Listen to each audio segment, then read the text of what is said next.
This is the Craig Groeschel Leadership Podcast.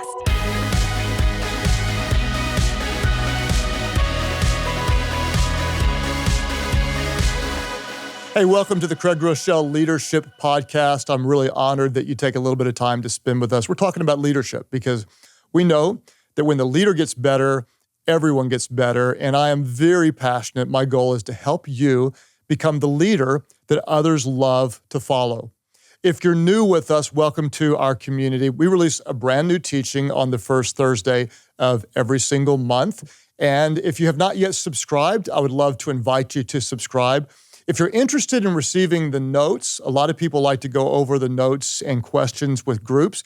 You can go to Life.Church/leadership podcast, scroll down to the bottom, send us your email, and we'll send you very detailed notes of every single episode. If this is helpful to you, if you enjoy it, if you're getting something out of this, it would mean the world to me if you would invite others to be a part of the community. Share it on social media. Tell people that you work with about the podcast, because when we do get better as leaders, we can make a really, really big difference. Now, next month, let me tell you what we're going to talk about. I'm very excited about it. We're going to talk about how to inspire your team to action. What do we need to be as leaders? We need to be inspirational. But we don't just want to inspire to make people feel good, but how do we inspire people to action? You may think I'm not naturally inspirational. I've got great news for you. You don't have to be a charismatic leader to inspire. We're going to talk about that next month. Today, what are we going to talk about? I'm really excited to talk to you today about what I call the 4 essentials of innovation. The 4 essentials of innovation. As a leader, you're going to want to innovate, see new ideas. In fact, to talk more about this subject, I'm very excited to tell you that on Tuesday of next week, we have another bonus episode. It's absolutely free. They're all free. And I'm going to interview one of the leaders that Fast Company named one of the top 100 most innovative leaders in America, Bobby Grunwald. He's a creator and founder of the YouVersion Bible app, now on 330 million devices. He built and sold 2 tech companies before he graduated from college. That is unusual. We're going to talk to him next Tuesday. Let's talk today about the 4 essentials of innovation. I'll start out with this big statement. If you want to lead a breakout ministry, dominate an industry, change a city, help a nation, solve massive problems, or meet the needs of thousands of hurting people, you will have to learn to innovate. Let's talk about how we do it. What is innovation? Well, innovation is different from creativity. Creativity is thinking up new things, but innovation is actually doing new things. In other words, people with ideas are not necessarily innovators. People who do the ideas are the innovators. I love what Sarah Von Brannick said. She said, the world needs dreamers and the world needs doers. But above all else, what the world needs are dreamers that do. I love that. We're going to be dreamers that actually do. What do we know? If you're successful right now, things are going well, what I want to tell you is enjoy it, because you're going to have to change soon. In other words, if we don't change and adapt in what we're doing, our success will not last forever, because the world is changing way, way, way too fast. William Pollard said this. He said, the arrogance of success is to think that what you did yesterday will be sufficient for tomorrow. What was going to happen? We know in our industry, competition is going to emerge. Someone's going to get better, cheaper, faster, more convenient, whatever. New categories, whole categories are going to be born with products and ideas. If we're lucky, we'll just lose ground. If we're unlucky, we could become irrelevant. In other words, it's safe to say that the most successful companies in the future will be doing things that no one is doing today. Let me say it again. The most successful organizations in the future, they're going to be doing ideas that no one has even thought of yet today. In fact, to illustrate, think about the journey from 1980 all the way to today. If the year was 1980 and you're reading your newspaper, because that's what you had in 1980, what are the 4 companies that are going to make the headlines? Every single time it's going to be GM, Walmart, Exxon, and Ford, the companies they're talking about more than any others. If you fast forward to today, who makes the headlines? Who do we hear about? Apple Amazon, Facebook, and Google. Think about this. For many of you who are listening right now or watching, you were not even born when some of these companies were born. There are companies that did not even exist when you were born that are now doing things that no one dreamed absolutely possible. What's coming in the future? How do we innovate? I like what Alan Kay said. Alan Kay said, the best way to predict the future is to create it. Let's talk about it. The 4 essential qualities of innovative leaders. What are they? Number 1, what do we need? We need a problem to solve. Plus, we need limited resources. Plus, we need a willingness to fail. And number 4, plus we need a crazy idea. What do we need? A problem to solve, plus limited resources, plus a willingness to fail, plus a crazy idea can equal explosive innovation. Let's unpack them one by one. What do we need to be innovative? Number 1, we need a problem to solve. The good news is you probably have some problems to solve. Think about it. Every great innovation is simply a solution to a problem. Therefore, problems are not things to be feared, but opportunities to embrace. It's really fun for me to think about this, that many great innovations are solutions to a problem that people didn't even know they had. Think about things we enjoy today. No one was asking for an iPod or an iPad or an iPhone. No one ever thought, wouldn't it be amazing if I could have a device in my bedroom that listened to what I said and could send me whatever I order or play music and I could give her a name if I wanted to. No one ever thought, hey, wouldn't it be amazing if I could have a phone that would recognize my face? And some of you think, I wish my phone didn't recognize my face because it doesn't always work the way I wish it would. What do we need to do? We need to train our minds. Every time we see a problem, we train our minds to see problems as opportunities for something new. Let's say you have a problem. You lose a key staff member, you lose a big account. You can't close on the land or you can't get the loan. What do we know? Problems equal opportunity. Why? Because every innovation is a solution to a problem. What do we need? A problem to solve. Number 2, we need limited resources. You may think, did you misspeak? We need a lot of resources. No, we actually need limited resources. In fact, the number 1 cop-out for what I call want-to-be innovators is this. I don't have what I need. If we had more, whatever it is, fill in the blank. If we had more time, more ideas, more good people, more money, whatever it is, if we had more, we could be innovative. This is simply not true. In fact, I would argue all day long that innovation is more about mindset than money. In fact, lack of money is what drove our church to be innovative. Whenever we were running out of space in our buildings and couldn't add more services and didn't have enough money to build, someone said, well, what if we did church in more than one location? A big breakthrough idea that we had wasn't because we had a lot of resources, it's because we were limited in the resources. In other words, if you always believe that you cannot do something because you don't have more, you're going to prove to be right. In fact, I'm going to argue that having more isn't always better. What does more do? Well, more people can slow things down. Too much time, that can actually make you lazy. Too much money, what does it do? It trains you to buy solutions rather than to create them. When you think about it, most innovative companies, they're startups that they don't have much, or they're mature organizations that enforce what I call artificial restraints. What is an artificial restraint? Let's talk about it. If you have a lot of anything, let's say you have a lot of time, or for some reason you have a lot of excess capital, you've got a lot of manpower, what I would ask you to do is consider enforcing artificial restraints. They're restraints that are artificial, they're not real. In other words, if you have 6 months to get a project done, you might create an artificial deadline and say, what if we only had 6 weeks? Not 6 months, but 6 weeks. Guess what that'll do? That'll drive innovative thinking. Let's say you've got $25,000 budgeted for some project. What if you said, hey, what can we get done for $2,500? Suddenly, the artificial restraint is going to force you to think creatively. artificial restraints or any types of restraints can drive innovation. Why? Because limited resources are breeding ground. A limited resource is a breeding ground for innovation.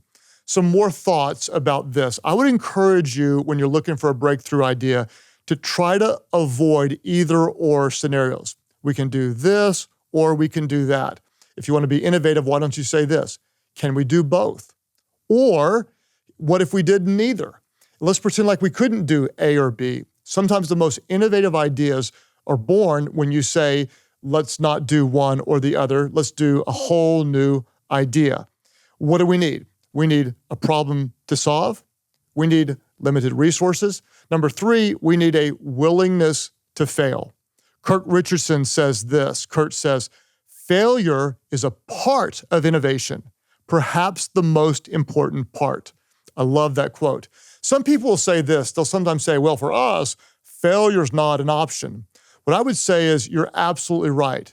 Failure is not an option if you want to be innovative. It is a necessity. You're going to have to be willing to fail. Elon Musk, he says this. He says, failure is an option here.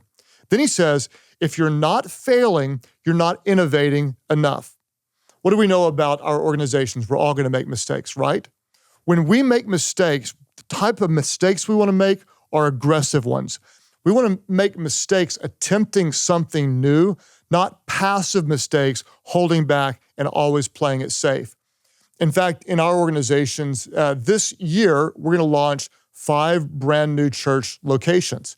And the chances of them succeeding are quite high because of what we've learned. Where did we learn? We learned through failures. Years ago, we tried to launch 2 brand new church locations in Phoenix, Arizona. They didn't work well, so we quickly combined the 2 to become 1. And then a couple of very painful years later, we ended up closing the 1. Through all the mistakes that we made, guess what we learned? We learned opportunities and ways to do it much better. The only reason we're able to do 5 this year is because of a couple that failed years ago. We're actually better because of what we learned from our mistakes. I'm going to tell you this right now. If you're not failing every now and then, you're playing it way too safe. What do we need to be innovative? We need a problem to solve. We actually need limited resources. We need a willingness to fail. And number 4, we need a crazy idea. Now, when I say a crazy idea, I don't mean a crazy, dumb, stupid, harebrained idea. I want to add a subpoint. A crazy idea that, if it works, could make a big difference. A crazy idea that if this actually works, it could be a game changer for our organization. A lot of people have crazy ideas, but it's the potential value of the idea. It's the potential win. The potential value of the crazy idea is what will actually drive the innovation. The reason it seems crazy at first is simply because it's never ever been done before. In fact, next week we'll celebrate the 10-year anniversary of the YouVersion Bible app, an app that our church created to give the Bible away for free. It's now on 330 million devices. I'll never forget when Bobby Greenwald walked into my office years ago and said, I've got an idea to put the Bible on an app, when I barely even knew what an app was because they hadn't come out yet. I thought, that's a crazy idea. Sometimes a crazy idea can become a breakthrough idea. When it does, follow one crazy idea to the next. I call it following the crazy trail. In other words, that was one crazy idea that led to many others. In fact, very soon, later on this year, we're going to release another app. It's called the Bible Lens. It's different from the YouVersion Bible app, but I believe it's going to be innovative and a game changer. It was born out of a crazy idea when someone said, what if we could just take a photo and then create the technology that would actually recognize exactly what is in the photo? In other words, it might be a wedding ring on a hand, it might be a smile, it might be a sandwich, it might be a shoe, it might be your ear, it might be a picture frame, whatever it is. Then what if we could take what's in the photo and connect it to the most appropriate verses from the Bible? Then follow the crazy trail. What if we could allow that Bible verse to then be put on the image and give people creative ways to format the image? In other words, people are already doing this themselves. About 500,000 people a day would take the YouVersion Bible and put a verse on their own image. What if we do it for them? Then follow the crazy trail? What if we go back through all of their old photos and give them the ability to take any photo on their phone and connect the Bible verse that best represents that image and put it on their photos? What are we trying to do? We're trying to help them see the way the Bible applies to daily life. It might be a picture of a shoe that says, "The Lord directs my steps." It might be a picture of someone smiling, and the verse might be, "The joy of the Lord is my strength." My guess is we're going to go from saying 500,000 people sharing Bible verses a day to literally millions and millions, hopefully tens of millions. What are we doing? We're following the crazy trail. One crazy idea leads to another crazy idea, leads to another crazy idea. The value of the idea will drive the innovation. How do you create that technology? Well, I don't know. It seems valuable enough, therefore we'll figure it out.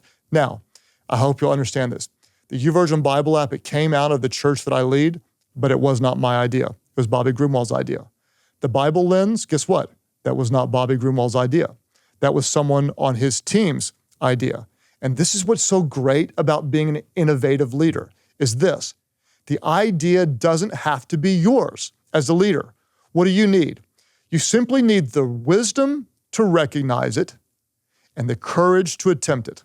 Let me say it again. The innovative breakthrough idea doesn't have to be yours. You simply need the wisdom to recognize it and the courage to attempt it. What is the good news? The good news is you've got some problems to solve. Your product's not moving.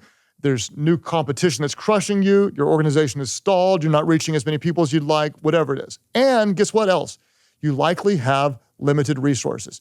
You don't have an unlimited amount of money. You don't have an unlimited amount of time. And guess what? You can develop a willingness to fail. Then somebody, maybe it's you, maybe it's somebody else, they're going to have a crazy idea, that what if idea, that if we could solve this problem, this could be a really, really big breakthrough. If you put all of this together and you attempt something crazy, you will not always succeed. But every now and then, one idea out of 3, 1 out of 5, 1 out of 20, 1 out of 100, it could be a breakthrough, innovative idea. One day, you'll be looking at what everyone else was looking at, and you will see what no one else saw. You'll see the innovative opportunity. And you won't just think it, you will do it. Why? Because you are an innovative leader. Let's review. Then we're going to get to application questions. If you want to lead a breakout ministry, dominate an industry, change a city, help a nation, solve massive problems, or meet the needs of thousands of hurting people, you will need to learn to innovate. Innovation is different from creativity. People with ideas are not necessarily innovators. People who do the ideas are innovators. 4 essentials of innovation: a problem to solve, limited resources, willingness to fail, a crazy idea. Put those together and you can have explosive innovation. What is a problem? Every great innovation is simply a solution to a problem. Problems are not things to be feared, but they're opportunities to embrace. Remember, many great innovations are solutions to a problem people didn't even know they had. Limited resources. Innovation is more about mindset than money. If you have a lot of anything, consider enforcing artificial restraints because limitations are breeding grounds for innovation. Try to avoid either or scenarios. Ask yourself, can we do both? Can we combine them, creating a new innovation? Or let's pretend we can't do either one and force ourselves into a third option or fourth option or a fifth option. You also need a willingness to fail. Some say failure is not an option, okay? It's true. For us, failure is not an option. It is a necessity if we're going to be innovative. Everyone's going to make mistakes. When we do, it's going to be attempting something new. One day, you're going to have a crazy idea. The reason it seems crazy at first is because no one has done it before. The idea doesn't have to be yours, but what do you need? The wisdom to recognize it and the courage to attempt it. Then every now and then, one day, you will be looking at what everyone else was looking at, but you will see something that no one else saw. You won't just think it, but you're going to do it. Why? Because you are an innovative leader. Questions for application. This is where the rubber meets the road. I hope you'll go over these with your team. Question number 1. What problem do you have that if you solved it could be a game changer for your organization? You're going to want to ask this question over and over and over again. What problem that if you solved it could be a game changer for your organization? Number 2, I want you to do this. I want you to name every excuse that you have that you feel is limiting your progress. We don't have enough money, enough time, enough staff, whatever it is. Then ask yourself this: how can that perceived limitation become a catalyst to innovation? Let me ask again. Name every excuse that you feel like it's limiting you. Now ask yourself, how can that perceived limitation become a catalyst to innovation? Buried within that limitation could be your next innovation. Number 3, what crazy idea do you have? Think about it. What's been in the back of your mind? What have you talked about? What have you looked at for a long time? What crazy idea do you have? And this, what are you going to do about it? One day, you're going to stop dreaming, stop talking, stop planning, stop analyzing, and you're just going to get in the game, take the next step, and see what happens. In the next episode, I'm really excited to talk to you about how to inspire. You may not feel like you're naturally a charismatic leader. The good news is you don't have to be to inspire your team to action. Please talk about this. If it's helpful to you, share on social media, invite others to be a part of our community. Subscribe, rate and review the podcast if you have time. That would make a big difference to me. And then go out there and lead. It's what leaders do. You're a leader. You make a difference. And when you do, be yourself. You don't have to always get it right. Just be who you're created to be. Remember, people would rather follow a leader who's always real than one who's always right. Thanks again for joining us at the Craig Groeschel Leadership Podcast. If you're enjoying learning from Craig on this podcast, you can show your support by subscribing, rating and reviewing on iTunes, and sharing with your friends on social media. If you're looking for the leader guide of this episode, you can go to Life.Church/leadership podcast. In that leader guide, you'll find a recap of this episode, discussion questions, and additional resources to hone your leadership skills. Until next time, thank you for joining us at the Craig Groeschel Leadership Podcast.